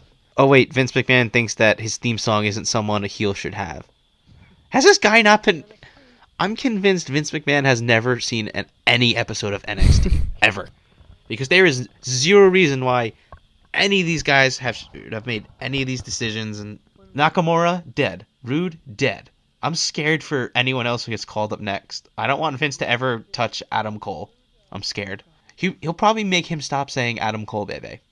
That's probably the first thing he's going to do. That's annoying. You can't do it anymore. You won't get over. But you know what you will get over doing? Make Roman look strong. My terrible Vince impression. It could be worse. I've heard worse. Rude, of all the guys who have made the jump from NXT to WWE, I don't think anyone came up with more momentum than Rude. He was as over as anyone maybe in NXT history when he left. And then he leaves, and he's just the way he comes. They had such a great opportunity to capitalize, and to make him like you said, has he ever watched an episode of NXT? That guy was one of the best heels NXT's ever seen. It could have been one of the best. He should have been a top heel in WWE right away. His heel reminded me a lot of the Ric Flairs and Rick Rudes of the past. Like, he had that arrogance, and no pun intended with the rude, but like, he has that arrogance to him. Like, he's like, I'm better than you, and I'm going to prove it. And then he did. It was completely justifiable for him to go from losing the NXT championship to jumping into the world title picture in SmackDown. I mean, that would have been great for Rude, would have been great for NXT, because it shows when guys are NXT champions that they are credible to the main roster championships as well. But nope, they had to go out there and... But no, he had a 50-50 match with Aiden English. I mean, Rude is he's still a great wrestler. Obviously, that's not going to change whether he's a heel or face, but he's just not working as a face right now. That's not giving him anything to do. I mean, he deserves better than this. I mean, the missed opportunity right here, considering the match he had with Galloway, the one you were at. That place was going nuts that entire match, and it was awesome. If he was a heel, it doesn't matter if you're a heel or a face, he was hot. That entire place was singing that song. I had guys standing right behind me. You could see it on the network, holding up a giant golden glorious sign. Like, the man is over as a heel. He doesn't work as a face. I'm terrified if he does go heel, they're going to take the song away, and he's dead. He's dead then. As good as he is, and as much as he's grown from the song, he's dead if they take it from him. I hate to say it. That's all he has going for him right now, to be honest. It's his entrance. Because the fans aren't buying into the face, because it doesn't seem like he's buying into it either. And mention that Rude beat Baron Corbin. At least Rude is moving on. Corbin is another guy who's really gotten the short end of the stick. He was Mr. Money in the Bank. He lost that. It seemed like over the last few months he was kind of getting back in their good graces after some rumors of backstage turmoil. But then he loses in the first round to Bobby Roode right here. So, as the former champ, that doesn't bode well for him, and he's kind of floating in nowhere way now. So, because it's not like there's another title picture you can throw him in. Maybe he'll have a good Royal Rumble performance or something in the Rumble match itself. But at this point, it's becoming harder and harder to see WWE ever giving Corbin a world title chance or a lengthy run as a main eventer, considering how far he's fallen. Mm-hmm. He's fallen almost as much as the hair has fallen out of his head. And he's not that old. That's what WWE does to you. Yeah, but as far as this U.S. tournament title goes, we don't know if there's anyone else announced in it, but it doesn't look like that guys like Nakamura or Randy Orton are going to be in it, so I wonder who else is going to be in it. I guess we'll find out next week. I'm trying to think other guys that could be in it. I mean, we haven't seen Ryder. Maybe some undercard talent like Mojo, because he's newly we healed. haven't seen Ryder and Mojo weren't on this week. Ryder did tweet something about the U.S. title, about how maybe this will be his second time winning it, so it kind of seems like maybe he'll be in it, but... And he's still sad about 2011. I am still sad about 2011. Well, he did win the Intercontinental title. At Survivor Series that year, the biggest pop was for a guy not on the card. And then they buried him after, he won the title because he did it himself. I'm surprised Triple H didn't do that job Did himself. every other job himself. Seems like, at least. But Triple H also has given a lot of NXT guys opportunities, so Vince McMahon seems to be the one who's kind of responsible. That's actually a pretty good segue over to NXT, which got wrapped up an hour and a half ago. This is the final one of the year. What a year it's been. Really, it's been quite the It's year. been better than Raw or SmackDown. So Street Profits beat a couple of jobbers, Chris Starr and Riley Apex. It wasn't Colin Delaney this time. Colin Delaney, wow. But yeah. Then apparently, after the match, Street Profits went into the crowd with mics. They said, in 2017 they came, they saw. In 2018 they will conquer. They run down the entire tag title scene. They talk about the Authors of Pain, how they have cool vests. Talk about Sanity and the Champions Undisputed Era. And they said they're going to take the belts in the new year, which maybe? I think they have a good shot too. I think the tag team division in NXT could benefit. Not that it's stale, because when I say stale, I think of how bad it was in WWE a few years ago. Now the tag team division is one of the strongest parts of WWE. So I think a lot of tag teams have come up in recent years to the main roster. So I think they need another good face tag team down there. Even if you look at NXT's past year, they had tag teams. They had the Revival, they had DIY. American Alpha was still there last year. Yep. A lot of really great success. Yeah, so they're going for that. Next, we had Ember Moon beating Sonya Deville to retain the NXT Women's Championship. I think Ember Moon's been there for ever. She definitely has. It's because she was supposed to dethrone Asuka, but then I guess they decided, you know what? Too bad. Asuka, LOL. Asuka was there for such a long time too, and so I mean, if we're gonna be talking about people who are in NXT for a while, we gotta start with Hideo Itami. So, I mean, we can't expect they gotta have some women wrestle down there. So even though Ember Moon has been there for a while. Speaking of women wrestling there, as Ember was celebrating, Kairi Sane's music came out, and literally all I can think of is Pirates of the Caribbean when I hear this damn music. So she makes a gesture towards the belt, and Ember Moon agrees. However, we got an angle here.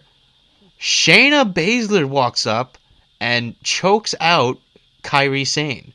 She stares at Ember Moon while the referees and medical officials check on Kairi Sane. So I guess we know where that's going. Good. There have been so many great history in NXT just in recent years. A lot of great feud between the women. So now that Asuka's gone, you mentioned Ember Moon was supposed to be the one to take her mantle as the lead at the forefront of the women's division in NXT, but Shayna Baszler is a great fighter. What we've seen, I think, just knowing her background too as an MMA fighter, she's in that next generation of women's wrestlers. I think of the mixed martial arts combination wrestling. So I'd be pretty surprised if she didn't climb to the top pretty soon. I could see it happening in the coolest ending. You know how Ember Moon's finish is like a corkscrew stunner? She goes for the corkscrew, but she misses the stunner in a way that Shayna Baszler catches her in a choke. That would be a really cool finish, because then you're in the middle of the ring, you're done. Next, we got not a lot of wrestling coming up, but we had Paul Ellering do a promo talking about how the Authors of Pain are coming for Undisputed Era, and that they're only on borrowed time, yada yada yada. Christy St. Cloud interviews Ember, asks her what happened. Ember says she doesn't care who it is, she's the champ, yada yada yada. Video package for the upcoming number one contenders match. It recaps the previous matches. In 2 weeks, Sanity is exercising their rematch clause against Undisputed Era for the tag team championships. The first episode of the year. Wouldn't be surprised if the Street Profits get involved with that.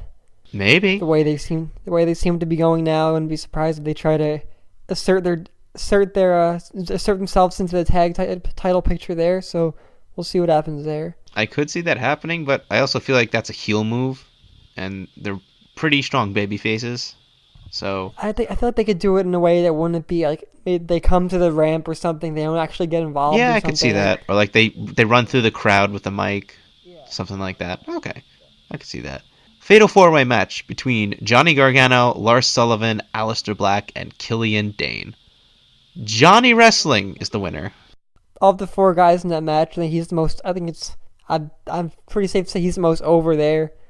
I mean, he's been one of the highlights of NXT in this kind of transitional era where they've lost so many stars over the last few years. He's kind of been one of the guys to kind of, I think he's one of the most ready, I think, in terms of being developed. I think obviously he's going to be in NXT for a little while more, probably a while more, but I think in terms of guys that have a future on the main roster, he's already showing that he can definitely win the crowd over. Yep. There was an interesting angle in here, and toward the end of the match, Adam Cole, baby, decided to run in, and he attacked Aleister Black. So that kind of sets up the feud between them, and that could be an awesome match. Yes, then Johnny Gargano, he hit a suicide dive on Adam Cole as well. So imagine if they have a triple threat match or something like that. Wow, that'd be really cool. And then because Aleister just got out of a program with him, and because he's so wonderful, you could throw the Velveteen Dream in there.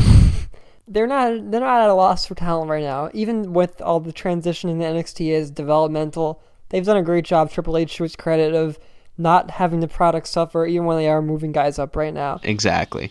There's some good stuff happening right now on Raw and SmackDown, but NXT consistently, you know what you're going to get from NXT. They let the guys go out there and wrestle. And I can tell you, as someone who saw Almas and Gargano at TakeOver Brooklyn 3, they had an awesome fucking match. And that's a great crowd, too. Match at TakeOver Philadelphia, it's going to be fucking off the charts. There's a lot of guys right now that are green in NXT right now, but at the same time, you see promise, you see potential, you see opportunities for them to grow, which is, I mean, obviously that's the name of the game in NXT right now, but when you see a guy like Adam Cole come in, a veteran, a pro of the industry come in, he just makes all these guys around him better.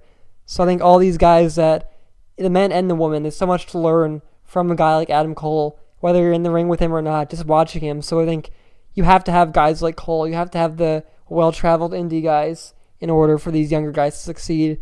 And like I said, Gargano's 30 years old too, so he's not exactly a spring chicken. So I'm happy that Cole, who's been well-traveled, been around the world, one of the best in the world, he's finally getting an opportunity to succeed in WWE. And Johnny Gargano, who obviously didn't have as big of a following coming into WWE, but at 30 years old, he seems like he's on a steady path, hopefully being ready for the main roster, maybe in a year.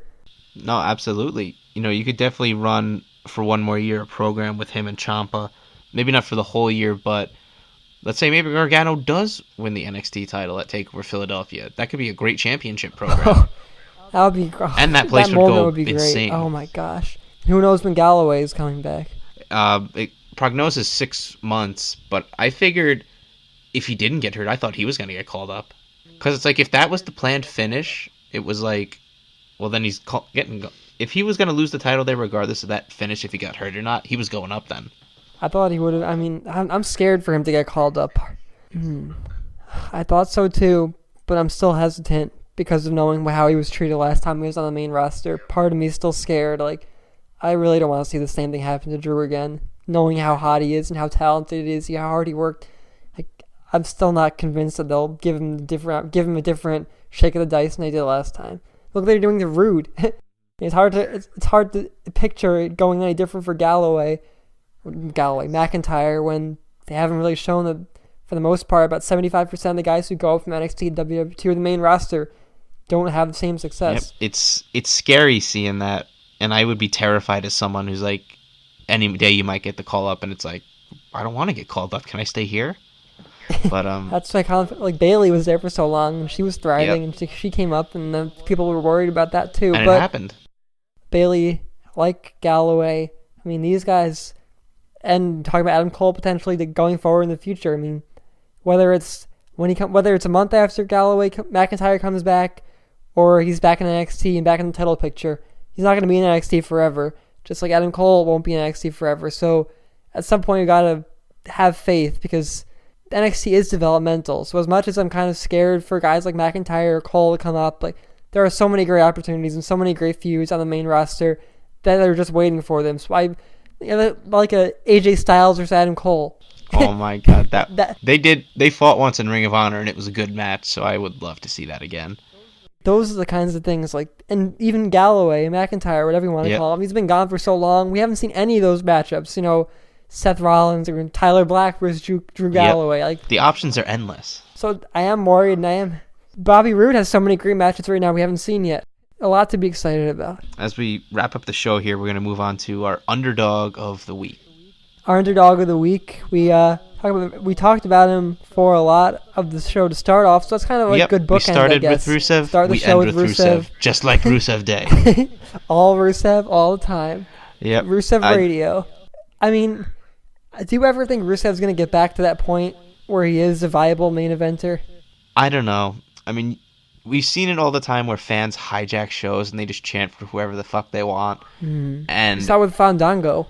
Exactly. And it got to the high point with Daniel Bryan where it annoyed Vince so much. He's like, all right, fine, I'll change my big main event of Randy Orton Batista. It's not going to work, though, I'm telling you. But then there is opposite end where you kind of feel like you are annoying him so much that they're just going to be spiteful and not push a guy like they did for Punk for so long. I feel like that's what happens. They just get so pissed off and spiteful that you got over without them. Well, Zack Ryder. But I mean, they made the guy a shirt for crying out loud. They didn't give Ryder a shirt. But I mean, Rusev right now, he's in a good place. I'm sure people bought a lot of Rusev Day shirts for Christmas. He's more over than he's ever been. He's in a good spot right now. So I think WWE has to realize that they got a good thing going for them, and good for Rusev because he seems like a pretty great guy, just following him on social media and that kind of thing. Absolutely. So don't know if they call him an underdog. Maybe he's a little higher on the underdog spectrum than some other guys we could possibly name, but definitely an underdog in terms of not being used the way he should be used. Absolutely. But on that note, I'm kind of tired. I got work in the morning, so I think it's a good point to wrap it up here. We started with Rusev. We will end with Rusev. We'll be back next week, though, with some more talk on WWE rumors, with recap Raw, SmackDown, and NXT. If you guys want to... First show of the year. First Raw and SmackDown of 2018. First show of the new year. If you guys want to ask us any questions, you can tweet at us at ESWrasslin, WRASSLIN.